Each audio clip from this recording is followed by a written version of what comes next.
Summer has come and passed. The innocent can never last. Wake me up when September ends. Oh, the newsletter!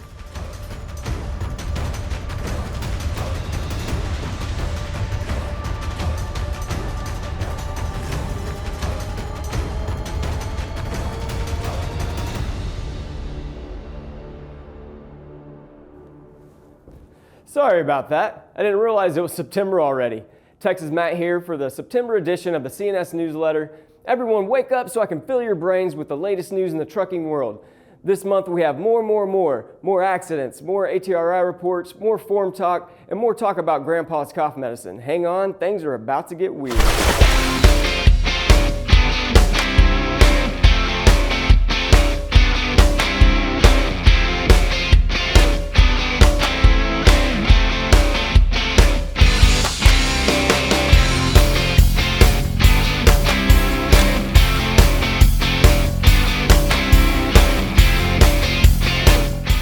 So, you got into an accident. Not again. Well, hopefully this is your first and last one. There's a lot to keep in mind, but I'll give you the skinny on some emergency devices that the FMCSA requires, as well as some best practices to follow to make the aftermath of this accident as painless as possible. Some of those items include emergency warning devices such as flares or 3 reflective triangles, company accident report form and witness signature cards, commercial driver's license, daily driver logs, proof of liability insurance, shipping papers, especially for hazmat cargo, camera, flashlight, and tape measures. Whoa, that's a long list, but guess what? You need all of them to do things like warning other drivers of the accident, measuring skid marks, and even taking pictures at the scene. There's a lot that you can and should document, but really the most important thing you can do is stay calm and keep your mouth closed if you know what's good for you. We know some truckers love to talk, and everything you say and do can be used against you. So keep that big yapper closed. Read the full article to learn about the post-accident drug test and to get more details on what you should be documenting. Click the link below. MRO, what does it mean? Well, if you guessed maintenance, repairs, operations, technically you're right, but we're talking about the medical term here. MRO stands for Medical Review Officer. These are licensed physicians certified by the American Association of Medical Review Officers or the Medical Review Officer Certification Council. So what does an MRO do? They receive and review lab results from an employer's drug testing program. They evaluate medical explanations for certain drug test results and must follow strict federal regulations when reviewing federal test results. So, more or less, an MRO acts as a third party for the drug test to ensure accuracy and legitimacy of medical reasons for positive, adulterated, substituted, and invalid drug test results. Also, in addition to being required for some, an MRO shows that your company takes compliance seriously, just like we do here at CNS Occupational Medicine. You can call us or shoot us an email to learn more about our MRO process. Well, it's been a long journey, 7 years since we discussed it last to be exact, but we're one step closer to having an updated medical examiner handbook. Hopefully the conversation doesn't get dropped and picked up in 2029. Anyways, ever since the original implementation of the handbook back in 2008, there's been a lot of confusion on what is considered regulation and what is considered guidance. This caused so much confusion and outcry from the Owner-Operator Independent Drivers Association that in 2015, the 250-page handbook was pulled from public view. Now, you have until September 30th to read the revised 116-page handbook and leave your comments on the FMCSA's latest draft. The main goal for the revision is to provide clear differences between regulatory requirements and guidance for the medical examiners performing physicals on commercial drivers. Well, the report is out. At this point, I'm sure you're saying, which report, Matt? There are so many and you talk about this every month. Well, brace yourselves because we have 2 reports this month. But it's all good information and it's all important. This month, it's the ATRI's Cost of Trucking Report. Ooh, all right, I know. The report shows that the cost of trucking has increased to the highest it's ever been in the ATRI's 15-year history. It's nothing to celebrate, and the increase is affecting everyone in and out of the trucking industry, but there is a silver lining.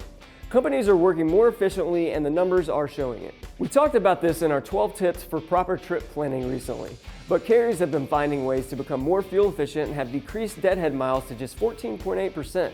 This means that when routes are being planned, truckers are saying, maybe I'll have my truck haul something on the way home so we can make more money. Well, the report is out. At this point, I'm sure you're saying, What report, Matt? There's so many and you talk about them every month. Whoa. Did y'all just feel that? I just got some serious deja vu. Oh, never mind. This is a different report and I have some breaking news coming in as we speak. Matt, there's more. What's that, Chris? There's more good news from the ATRI report. Insurance costs have gone down for small carriers and private carriers saw a large decline in insurance premiums per mile. Again, this is a report from ATRI. We hope that you are seeing these benefits, but we do understand that sometimes these reports don't translate to what many truckers are actually experiencing. If you are seeing a drop in premiums, that's great news. In a time when the cost of everything is shooting up, the fact that something is going down, even just a little, means you have some extra breathing room with costs. To learn what you can do to take advantage of this decline, give CNS Insurance a call and we'll figure out a way to help you. We all do it from time to time. Someone drops off a load and you take a quick peek and then you say to yourself, wait a second, the 10,000 sets of fine china I ordered are all damaged. I guess I'll file a freight claim. Now, the question is, do you know what this means? Well, it means you aren't getting paid because my china's broken. A freight claim is a breach of contract that the shipper or consignee can make against the transporter or carrier for damage, loss, refusal, or a shortage. It is also important to note that freight theft is high at this time of year. So with all of my china broken, it means that I can file a damage claim because there's visible damage to the shipment. The problems don't even stop at the loss of profit for the damaged goods. You can see your premiums go up, some brokers might not want to do business with you anymore, and you might get a bad reputation in the industry if a lot of claims are filed against you. There are a few ways to prevent freight claims, and I'm only telling you what they are because I like you. First, drive with care. It's simple, but sometimes forgotten. Harsh braking and sudden acceleration can move the goods in the trailer and cause damages. Second, make sure your cargo is properly secured. I can't tell you how many times my china came to me broken because someone didn't use 2 load locks. Third, do a proper pre-trip inspection. It's all about mastering the fundamentals that separates the bull from the china shop. For more tips on preventing these types of claims, check out the article linked below. And don't skip over number 5, you won't believe that one. Anhydrous ammonia is widely used as a refrigerant in industrial facilities such as meat processing and chemical manufacturing facilities, cold storage warehouses, dairy plants, wineries, and breweries. Why do we care? Well, if you step out of the brewery and take a deep breath, I'll tell you. You should care because 72% of all reported chemical accidents in Iowa, Kansas, Missouri, and Nebraska involve anhydrous ammonia. Who knew that making grandpa's cough medicine could be so dangerous? To put that in perspective, imagine a room of 1 million people and 720,000 of them getting sick because of ammonia. That's a lot of sick people. Wait, that's a lot of people in one room. I wonder if that's how COVID started. We might be onto something. Jokes aside, if your company isn't taking this seriously, just know that OSHA has proposed penalties exceeding $110,000 because of ammonia leaks, which are known to send people to the hospital or even to an early grave. Now, if you employ these types of workers, CNS Occupational Medicine has you covered from respirator fit tests to respirator physicals. For all those young bucks out there getting into the anhydrous ammonia field, we know what you're thinking. I'll work in a facility making grandpa's cough medicine and get all the cough medicine I want for free. How you young bucks doing today? Hi, officer. Going a little fast back there, weren't you? No. You boys in the anhydrous ammonia field? No, sir. Yeah, I know what your plan is.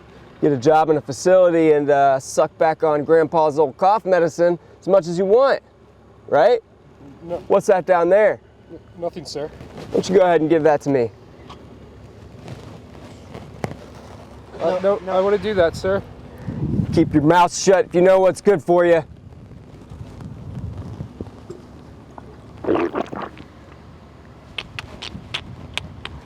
Need a Tic Tac?